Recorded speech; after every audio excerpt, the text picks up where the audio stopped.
Do you know what the most recent science says about how you should train or how you could train better? No? Well, then stick with us because that is the aim of this Elevate podcast. Each week, we will take a scientific paper or a scientific area of research, we will look at the findings, and then we will apply them to you in a real world way so that hopefully you can develop towards your goals and enjoy your sport more. And I say we because it's not just me. I'll be presenting these podcasts with my good friend Scott Finley. We have coached and trained together within triathlon and multisport and competed together for years. And Scott has an academic background, is currently studying a PhD, but is also a real world coach working one-to-one with athletes and within a club environment. So hopefully we have the experience on the academic side to marry that with how that's applied to you in the real world. So if that sounds of interest, we're going to keep these podcasts short and sweet. We'll take 20 to 30 minutes of your time, and hopefully it'll be really beneficial for you and you can enjoy these podcasts.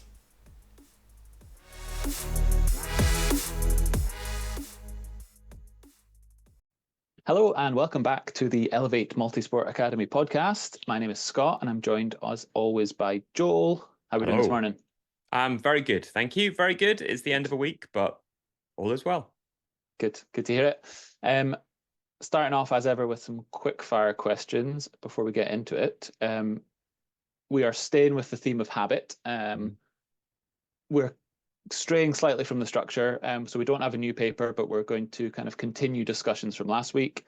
Bit of a stronger emphasis on habit formation, and we'll kind of draw from some of the ideas from the Atomic Habits by James Clear and the Power of Habit by Charles Duhigg. Okay, ready for some quick fire questions? We'll see in about 30 seconds time. Okay, go for it. Easy one to start with. Is repetition important for forming a habit? See, I don't know whether I am ready. Is repetition important for forming a habit?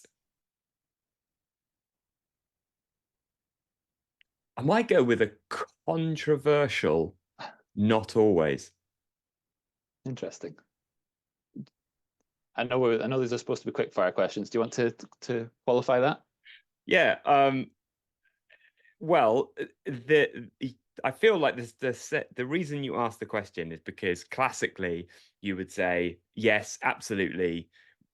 Repetition is important for forming a habit. So I cannot remember the scientist who said that the neurons that fire together wire together, but that's a fairly accepted quote that the more you do something, the more ingrained it is.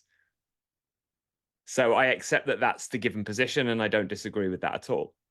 However, what I'm really aware of is that in my life and in our life, we have fairly set habits that we do day to day, that if we were suddenly in a new environment, like next week, I'm going to Mallorca on holiday, the environment is different. The whole of my day will be different. A lot of the habits that are habits here will immediately change with no effort from myself and zero repetition. Interesting. Yeah, so maybe it's well, we'll get onto this. It's this, systems underlying the habits. Anyway, quick fire question number 2. Can a habit be formed without conscious thought? Yes.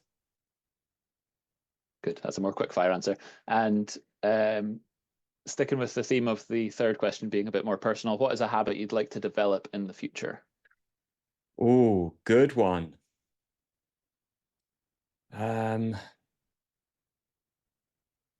Habit I'd like to develop in the future.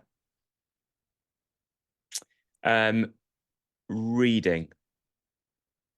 Yeah, I'd like to read more so that one day I'm a reader. I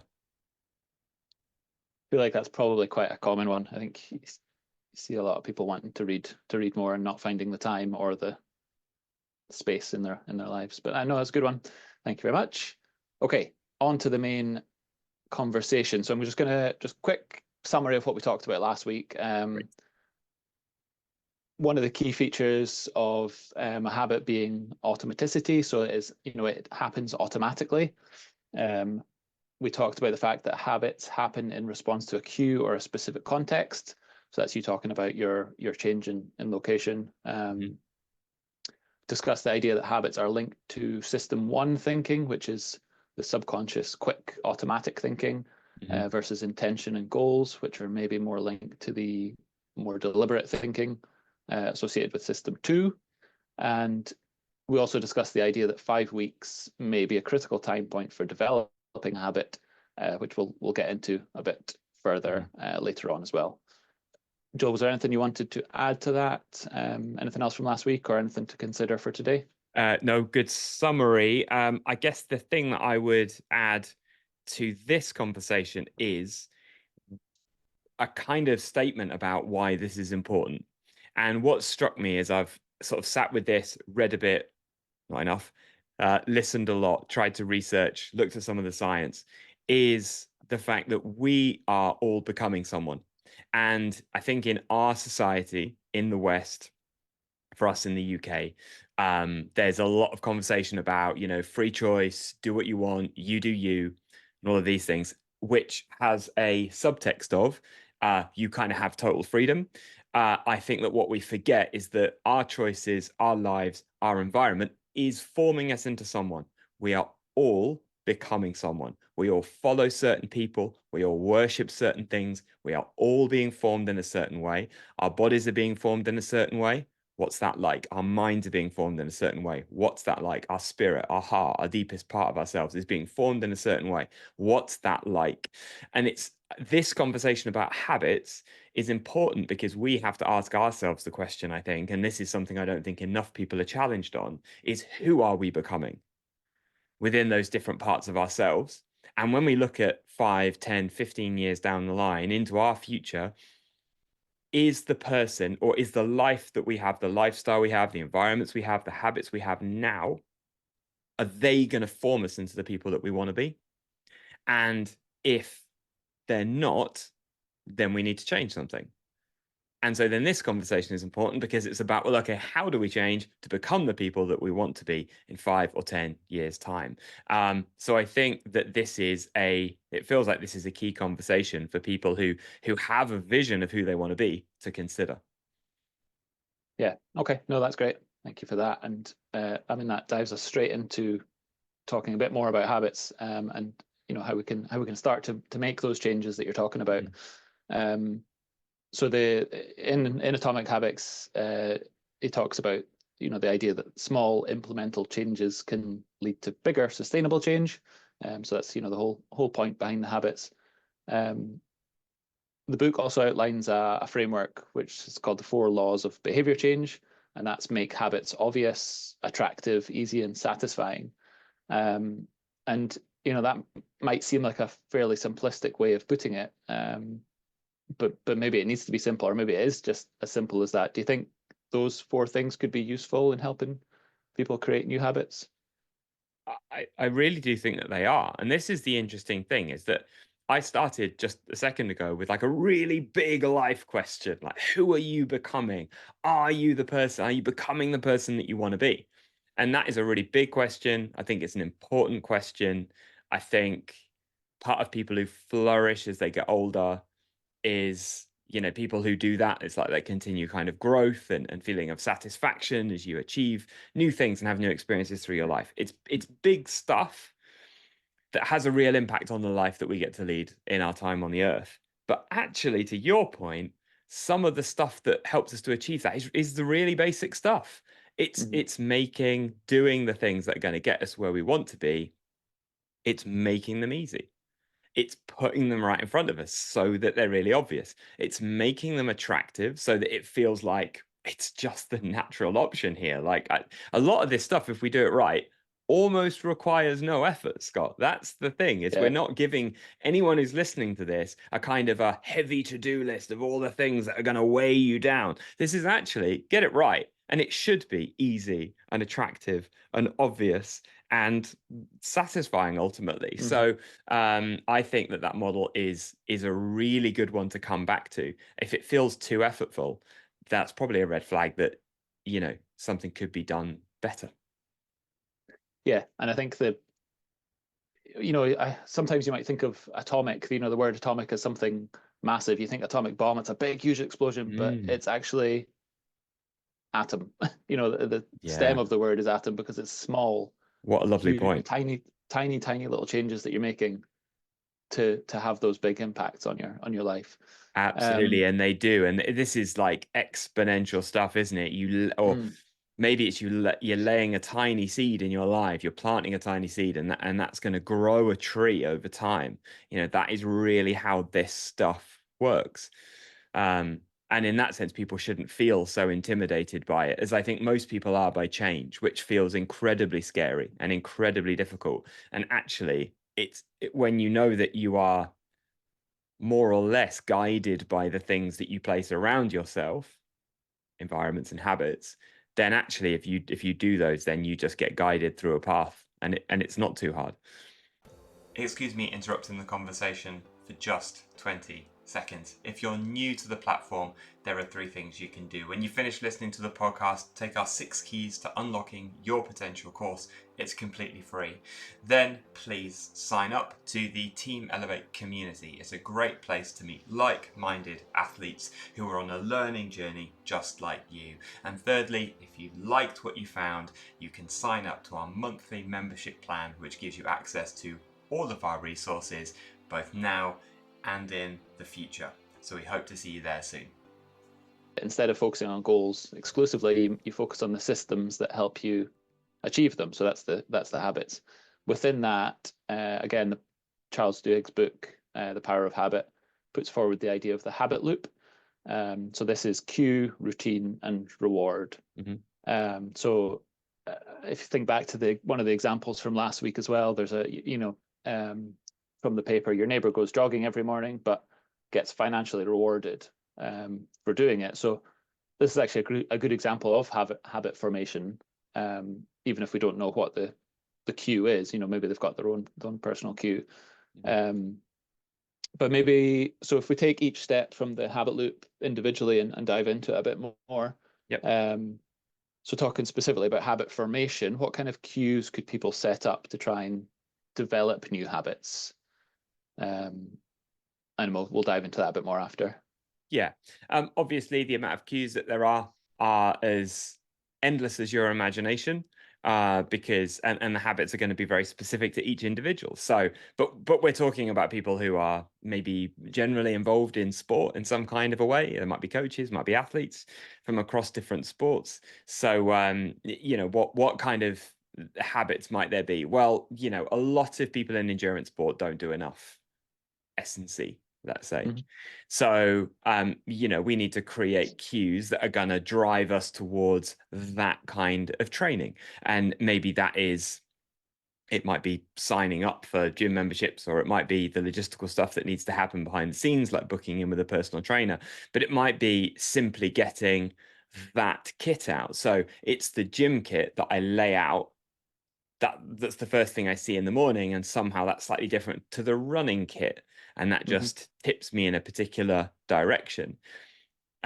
We'll probably come on to this in a bit, but there is this idea of kind of keystone habits that lead to other habits as well. So we can always give ourselves cues by reading particular information that leads us towards more of that S&C type training.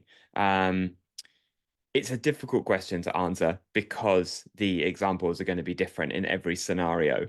But ultimately, I guess we come back to this idea of making it easy and obvious, and putting things obvious, I think, very much in front of us that are going to trigger the particular behavior that we want. So whatever that might be for any individual.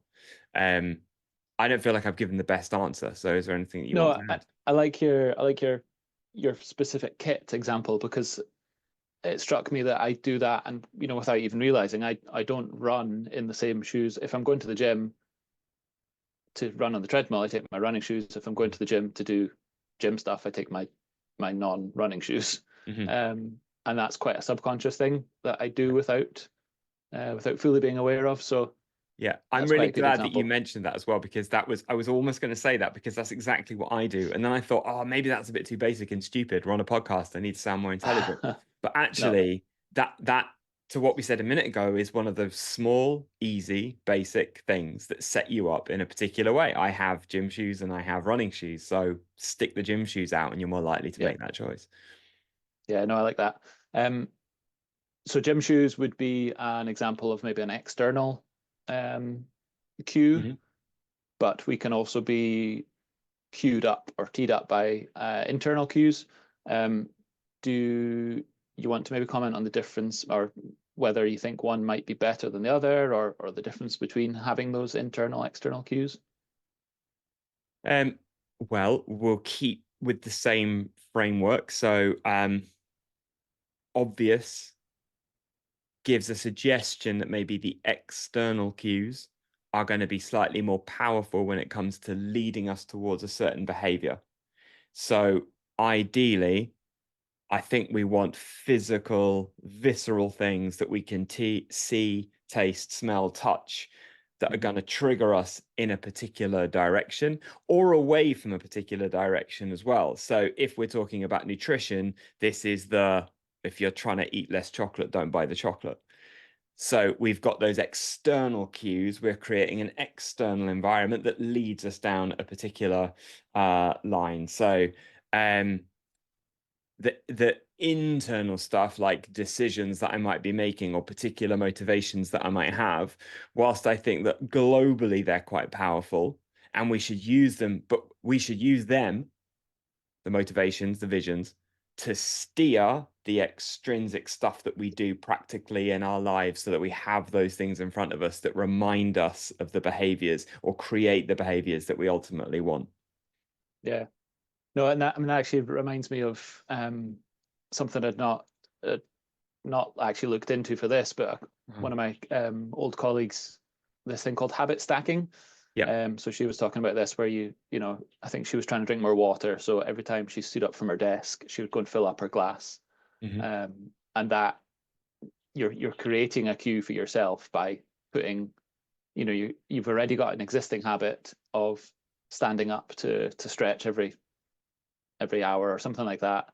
Um, and you're tagging an additional habit on top of that to um, try and improve another area. So Yeah, absolutely. um, I know I can think of two examples as well of people I've heard recently speak on this. Michael Phelps talks about using walking through a door as a particular cue to give himself a positive affirmation. And that's one of the ways he got around his mental health issues, because he felt down, depressed, low on himself all the time. So he just used doorways as a cue and a trigger to give himself positive affirmation. So then every time he did that, he gave himself some self-compassion, some self-kindness, and ultimately that stacked on top of each other so that he then felt better. And then on a really practical level, I heard Ed Sheeran talking about recently about, like, he knows that if he gets up early, then he drinks some water, then he's more hydrated, so his brain works better, so he writes a better song, so then he feels pretty good, so then he goes for a run, so then he chooses to eat a healthier dinner, which means he then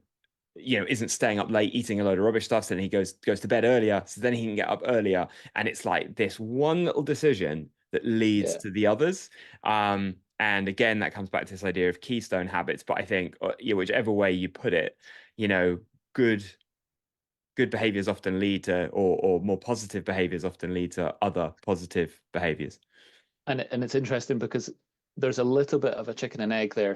So with that example specifically, Ed Sheeran can only get up early in the morning if he goes to bed Hmm. early enough, or his ability to get up early in the morning is going to be impacted by the time he goes to bed the night Yes. before. Yes. Um, so there are almost pre-steps, or Yeah. that going to bed the night before is maybe slightly more linked to the intention or the willpower, which we'll talk about in a bit, Hmm. to allow this habit to kick in the morning. And this reminds me of Charles Duhigg stuff, right? So in the power, when he's talking in the Power of Habit about the three stages, it's a loop. It's not a Mm, 1, 2, 3 yeah, yeah, progression, stop, full stop, true. end. It's the cue is the thing that breeds the routine slash habit. And then if we can reward ourselves in some kind of a way for that habit, that reward is then the cue that then starts the same habit or a different habit Mhm. again. And so what we have to do is to see that loop and put that loop into our lives as effectively as we can, and not just have, like, for instance, cue habit, because then there's no reward. So then that Yeah. doesn't precipitate the queue again, potentially. So I think if we can understand those things, actually, it becomes exponentially easier the more of this that we do. If we just try and do one thing for one bit of our lives, it's going to be very difficult. It might be a kind of a way in, but ultimately, we want to get all of this stuff working together. Yeah, no, it's good. It's good drawing it back to that the idea of the loop. I was going to ask whether the cues should be linked to the habit, but I think your example of kind of Michael Phelps, or well, and and the waking up. I think the walking through a door is not naturally linked to giving yourself a positive affirmation. Mm-hmm. Um, so they don't necessarily need to be linked. Do you think it might help if they are, or do you not think it's relevant? It's, I would say it's likely to help, but I wouldn't say it's a complete prerequisite. I don't think it absolutely has to be. I think it's a case of finding the right cue and trigger that works for you in your individual situation, in terms of that individual habit or behavior that you're trying to form. And that's where I think we just get really curious and creative about it. We try a thing, we see if it works. It doesn't matter if it doesn't, you just try a different thing. And ultimately you Yeah. just find the thing that works for you. And we've got all of these models and all of these experts and all of these books, and we've got people like us speaking about it. But ultimately, it comes down to knowing where you want to get to as an individual in a particular aspect of your life, thinking about the habits and behaviors that you need to do to get there, and then working out what triggers and cues and elements need to go into your life to make you do those things to get to where you want to go. And I don't think that there's a right answer. The right answer are your answers that work for you. Yeah. So key takeaway from that in terms of cues is try things and you Yeah. know stop things that don't work and keep going with things that do. So much of these Um, conversations, Scott, just comes down to us being interested, curious, and creative. Curious and yeah. creative are they are two of the most powerful words when it comes to almost anything that we're trying to kind of do in life or speak about in life. Is, what's going on here, and what are some of the creative ways that I can, move through it, get round it, learn from it, do whatever I need to do in that moment. How can I Mm, do that in an interesting, engaging, curious way? The curiosity and creativity are key. nice. Okay, so moving on to the next step of the loop, which is routine. Um, so this is the habit itself. Mhm. The cue is running clothes or running shoes laid out the night before. The habit is waking up and going running. And I think this partially comes back to the conversation we had last week about the line between a routine and a habit. Mhm. And it's maybe kind of irrelevant. It's a bit more theoretical than practical. But in this example, I would say the habit is the act of going running. Would you agree with that? Yeah, I might do, and I haven't. I'm going to admit that I haven't fully figured this out, and I also don't know whether it needs to be fully figured out. But I think that there's something about the routine being the intentional structure, and then the habit being the almost system one autonomous stuff that we talked about last week that happens within it. And I think that there's a good possibility that within your example, the routine, the running is part of the routine initially, and then Mm-hmm. it might eventually become part of the habit. Similarly, there might be the routine of going running, but the habit of going on a particular loop for a while. Mm-hmm. And then ultimately, you might get to a point where just the run is the habit. And it's maybe at that point you get curious and creative and go, do I want to run a different loop? Do I want to go to the gym instead of running? And question whether the habit is still serving you in the way that you wanted it to originally. But I think that there's some part of routine that's intentional and some part of habit that is a bit less intentional and we move from one to the other. But we certainly need that framework, a framework in our life that habits can form within and move us in the direction that we want to go, I think is key. Yeah, no, I like that. And I think you're right in terms of it not necessarily, practically speaking, for people listening, it doesn't really matter unless you're interested in learning more about it. I think in terms of practical application of this, you set up your cue to get you to perform a habit. So you're starting to develop a new habit. You set up your cue, you put your running shoes out in the morning, you get up and you run. It doesn't really matter which part of that is automatic, whether it's you see your shoes and you put them on, Yeah, that's the automatic part, or whether you see your shoes, you put them on, and you're out the door before you even know it. As long as you are running, the habit loop is working. Yeah. Yes, it is, exactly. And you haven't failed if you don't do more than you did before. Like if for some reason you, in this example, you have to run less, or you hit snooze once, you start 10 minutes later. So you have, that's not a fail. That just means that there's an opportunity for you to shift something in a direction that you might want to go that might be more optimal in the next day or the next time or whatever. Unless your cue is the alarm, in which case you've not responded to the cue. And this is complicating it a bit more. That's true. But then there's just an opportunity to improve. So we need to, I think what we need to do is if we're thinking about, again, let's go back, who do we want to become? So, okay, we've thought about that. Right. I know I need to change some stuff. Okay, habits seem key. So I'm going to set up routine. So there's habits that are moving me in the right direction. The problem here is that a lot of people get derailed when suddenly, oh my goodness, I didn't do the thing. I didn't respond to the cue. Yeah. Because the habit isn't quite a habit yet. It is still a routine or a really thought through system 2 type behavior. The important thing here is to not be derailed by those things. It's okay if it doesn't quite go as optimally as you would like once. If it's happened 15 times, okay, then maybe we need a more significant intervention. But otherwise, you just reset and you just course correct and you kind of just go again. And that's okay. And we need that level of, we're going to come back to our previous podcasts, self-compassion, self-kindness, because that makes these changes sustainable. And without them being sustainable, they will not form us into the people that we want to be.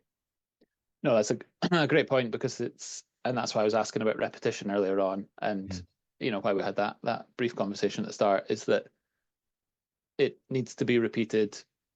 In theory, needs to be repeated for it to become a habit. So, yeah, being kinder to yourself in it at the start when maybe the cue doesn't quite work is part of the process. Yeah, for athletes, this is in terms of, okay, so I'm gonna, I know I need to get stronger, so I know I need to go to the gym, or I missed the gym session. That's okay. Don't worry about it. That's fine. Just do the next one. A great bit of advice I heard from, in terms of coaching once, or a coach's bit of advice to an athlete was, don't try and catch up. Like if you miss sessions for some reason, don't think you've got to do the 2 that you missed somewhere, like try and ram them in or try and take that work and put it, so that you missed your threshold sessions and now you're going to put your threshold stuff into your endurance session as well. Don't do that. Like it's gone. Now we'll course correct and then we'll just get it right from now or get it better from now and look for the opportunities to improve. And thinking back to when pre me joining the squad as a coach, and when I was actually as an athlete, I remember struggling to get along to my S&C sessions. So I stayed maybe less than 5 minutes walk from the gym. And in my mind, it was this big thing. I needed to make sure I was eating in time. I needed to, get my kit ready. And we had a discussion about just go and do it. Just, don't overthink it. Just go and do it. And and that certainly helped with just getting started. Which is, as you said, is the first part. Yeah, so that's great too. So let's keep going with the sort of practical advice for anyone listening. And it is, we're not trying to form habits to do the entire thing. Like if I want to break my PB next year, or whatever that means at whatever event I'm training for, I'm not setting my habit tomorrow to do that. I'm setting my habit tomorrow to do whatever the first bit is. Put my gym kit on, get to the gym. because it's the gateway that's the hardest bit. Once we're there, it generally plays out because of environment, which we haven't spoken specifically about, right? But for you, or for this S&C example, once you are in the gym, you are in an environment where it is quite likely that the cues and context that we spoke about last week are going to precipitate you doing a few squats, doing a couple of press ups, or getting on a rowing machine. It's very unlikely you're going to get there and go, I'll go home now. So we're not talking about doing the gym session. We're not talking about doing the 30 gym sessions you need to do across the next few months. We're talking about just going. That's all you have to do. The rest will take care of itself. Yeah, definitely. And moving us nicely on to the reward aspect then. Yep. So you've put your shoes on, you've been to the gym or for your run. In my mind, the reward is any positive benefit you feel from having, or you feel or get from having completed the habit. But firstly, do you think a reward is necessary? It might not be. Again, this is where we're going to be really, really individual. So, I mean, I say it might not be. To your point, just doing the thing might be enough of a reward. In which case, I would say that the very minimum is that we need to acknowledge the fact that we did a thing. Yay, well done us, pat on the back. And actually, that emotional kind of reward of like self-acceptance, of a bit of well done, you did well, is maybe the most powerful thing. That might be where we want to get to. But initially, this is again power of habit, Charles Duhigg stuff. He talks about the fact that the external rewards often initially are really the most powerful thing, and then ultimately the thing becomes the reward itself. So and then again, individual. So what do you want? Do you want square of chocolate? Do you want, I don't know what it is, whatever your thing is. And I could keep riffing ideas, but it feels to me like individuals just need to go, okay, I'm going to do this thing, and afterwards I will celebrate my achievement in a particular way. And that is a way. And I think here's the crucial thing that I would add is that celebration thing should augment the experience.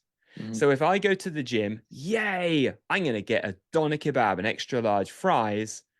Ultimately, am I going to feel better about that whole experience? Probably not, because I sabotaged the bit that was the important bit. If I go and trying to think of a personal example for me, Scott. So I don't know what it might be. But whatever it might be, I go to the gym and I do the thing, and then I think, okay, I'm going to do some kind of a reward. I'm going to celebrate my achievement in a way that makes the entire thing, the whole experience better. That's probably a suitable reward. So we need to make sure that the ways that we celebrate, augment the experience, make it better, make it richer. Then that's a well-chosen reward. Maybe your gym sells expensive protein smoothies at reception, and you can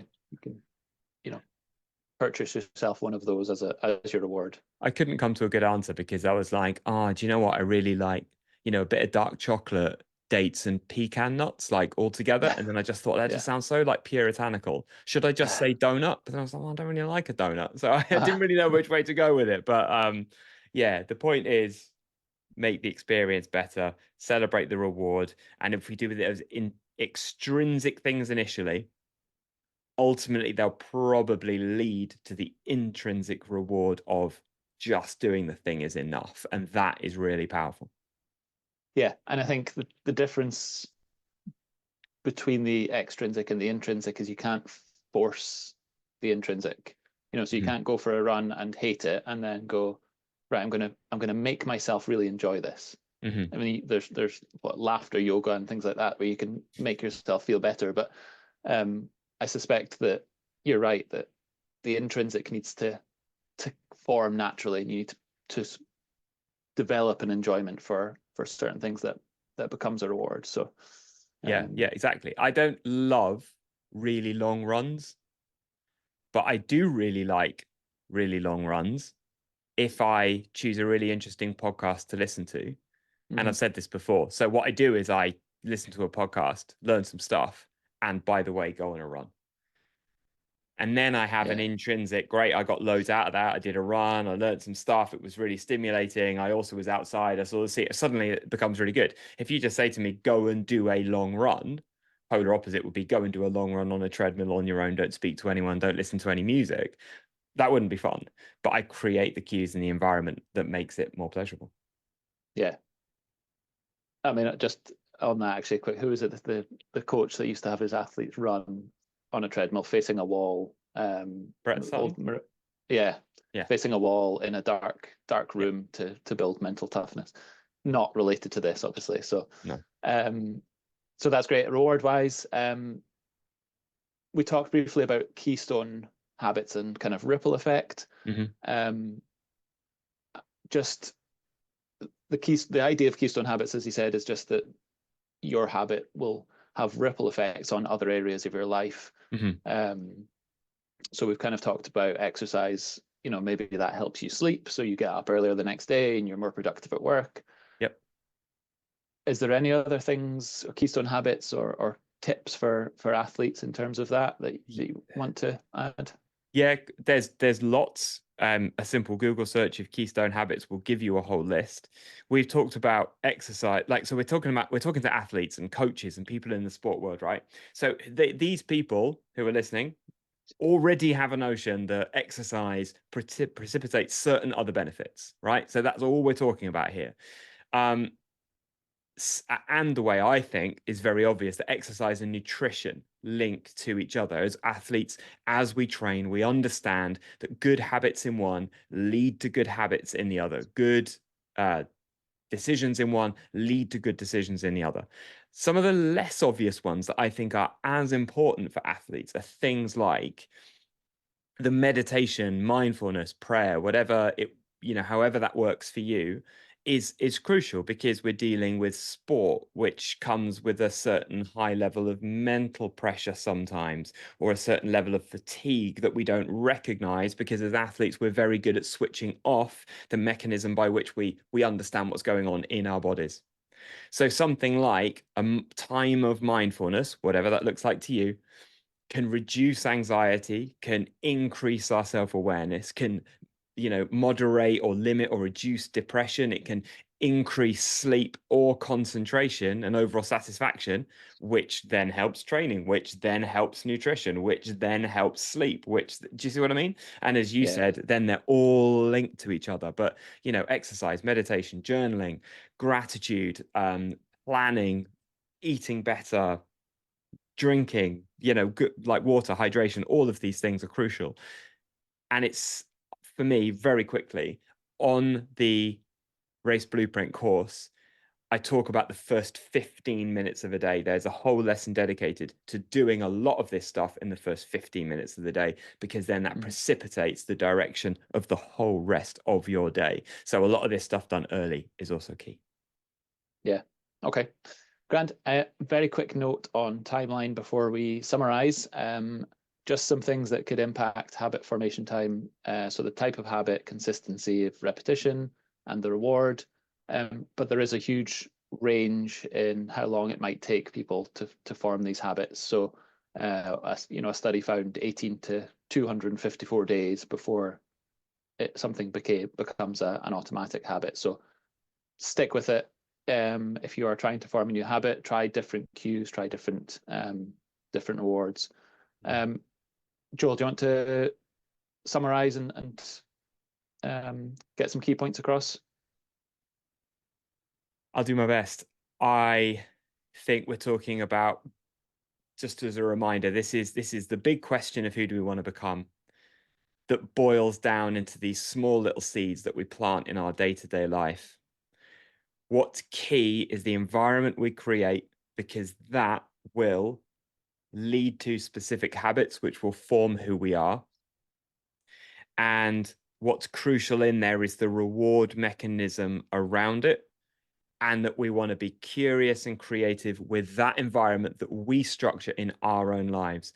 My key point, Scott, that we haven't touched on at all, is that I think it's utterly crucial in our social context that all of this is based on slowing down. Our lives are so hectic and busy. There is no time for the curiosity and creativity that will create the environment that will give us the habits that will turn us into the people that we want to be. We have to slow our lives down and give ourselves space for this stuff. A day off a week, a weekend off a month, a week off every 3 months. It's that kind of stuff. Time with partner, family, and friends, discussion of this stuff, counseling, whatever it might be. Time is the root of all of this. That's great summary, and shows how linked everything we've talked about in the last 10 podcasts is as well. So Absolutely. no, that's great. Thank you for your time today, Joel. Thanks for listening, and we will be back again next week with another discussion. Great discussion, Scott. Thank you. Cheers. Thanks for listening. We hope you found that podcast really useful, and if you did, then it's just a sample of the information that's available across the Elevate platform. Where we want to drive you towards is the Team Elevate community pages. If you're enrolled on any one of the courses across the Elevate platform, you can sign up. And if you do, then it's the place where individuals like you can come together to grow, share ideas, ask questions, interact with us, and be the first to hear about upcoming courses and exclusive offers. So if you haven't signed up, sign up to Team Elevate now, and we hope to see you there soon.